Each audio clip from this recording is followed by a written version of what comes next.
Well, it doesn't look like Chancellor Merkel has the backing of the German public in her criticism of Russia's role in the Ukrainian crisis.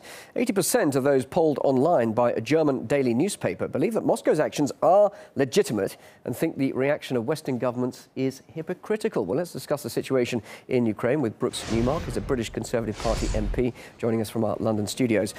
Well, we've heard the German people, they have a different view to the Chancellor. Does David Cameron and your party really have the British public on side over this one? Yes, I think they do. I don't think that, coincidentally, we're watching a TV program at the moment called 37 Days to War, which is the run-up to the First World War.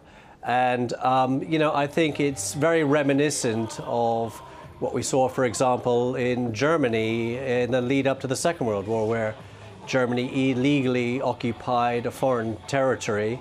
And really the same, notwithstanding the propaganda machine, which I heard just before I got on here on Russia Today. The facts of the matter are that soldiers are not within their barracks, within the Crimea, at Sevastopol or elsewhere. Well, interesting to say that those reporters are actually on the ground. There's been plenty of TV footage, which we've all seen, of Russian soldiers out of their bases pointing guns at Ukrainian soldiers. That itself is an act of war. Let's talk about the fact you say the British people are behind your government. So they really don't care about the right to self-determination. What about this bid for independence? Why is the British government and indeed Western governments ignoring the fact those people in Crimea have a right to take part in the referendum? Do they want to be part of Russia, or do they want stronger autonomy within Ukraine? That's a very straightforward question for them, isn't it? Well, they're already an autonomous region within Ukraine.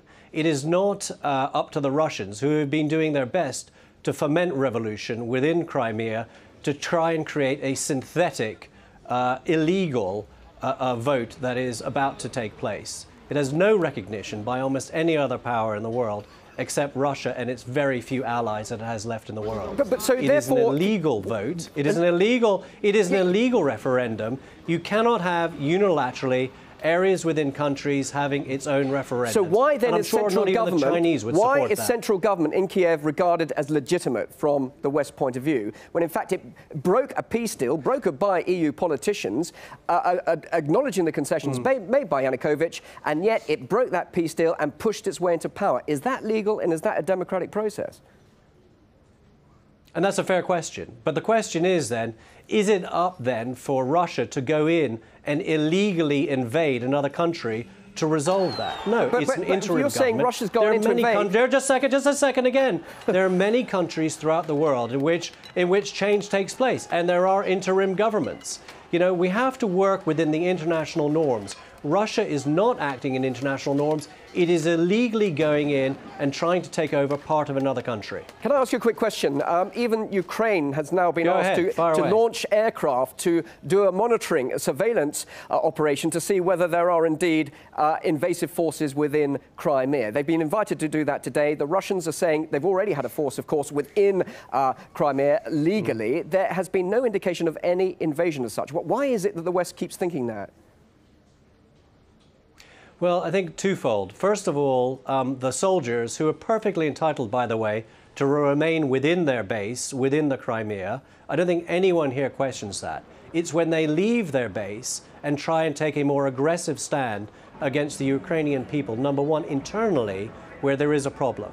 Number two, there seems to be increasing evidence of a military buildup on Ukraine's border of somewhere close to about 60,000 soldiers, something like 200 tanks, 300 pieces of military artillery. Sure. Now, that could be spring maneuvers, call it what you want, but I think something else is going on here. And an increase, of course, in US troops on the Ukrainian border as well, which was announced yesterday.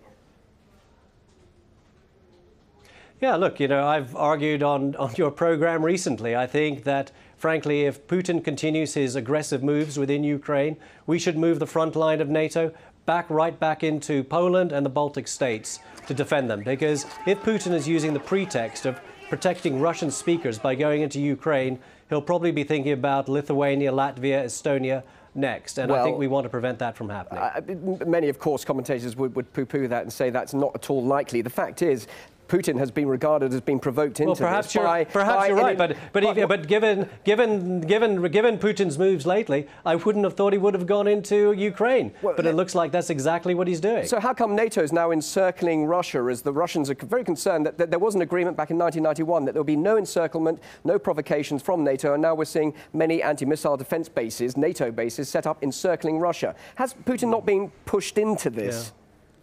Yeah. No, he hasn't. No, I think this is, once again, unfortunately, a crisis of Putin's own making. You know, I think he was falling in the polls domestically. Maybe he felt he had to do something. You know, he went into Georgia in 2008, and now he's thinking about doing the same in Ukraine. It's all about Putin's ego, his poll ratings, and his standing in the Russian people. And what about the idea that people with Russian origins feel that they could well be persecuted? Indeed, indications that there's an extremist element within the Kiev government who indeed talked about outlawing Russian as an official language in Ukraine just a few days ago. Has he not a right to protect the rights of ethnic Russians in a neighbouring country? No, no more than the British would be to go into Ireland or anywhere else where they've been historically. No, I totally disagree with that. There are international norms and international behaviour. If he's got a problem, go through the United Nations like every other civilized country. He's behaving like a mafia boss and a mafia state. So can I ask you then about the extremist element within the Kiev government? Is the EU, the European governments and the West choosing to ignore that element? Sorry, I didn't quite hear what your question was again. The extremist elements within the Kiev government now, why is that actually being ignored by your government and indeed the West? Again, I'm missing that initial word. What settlement? The extremist elements, the ultra-nationalists who clearly play a very, very strong role within the Kiev government. Yes, absolutely. Yeah, that's again, a very good question. You know, the thing is, there are extremists frankly, not just in Ukraine, but elsewhere, in Greece, in Poland, in many countries in Europe. And, you know, unfortunately, though, that's a weak argument because they represent an absolute minority of the Ukrainian people. The Ukrainian people are a peaceful people. They want to have their country back. They don't wish to see their country being invaded, even partially, by Russia. Well, Brooks Newmarket, it's great to talk to you. You did mention us being a propaganda channel, but we do, of course, get people on with the other side of the story. They're always Absolutely, and I'm always delighted to be on to add a little balance to your programme. And that's exactly why we ask you. So thank you very much indeed. Really appreciate talking to you. Two sides to every story. Great to hear your point of view. Thank you. UK Conservative Party member Brooks Newmarket. Great. Thank you.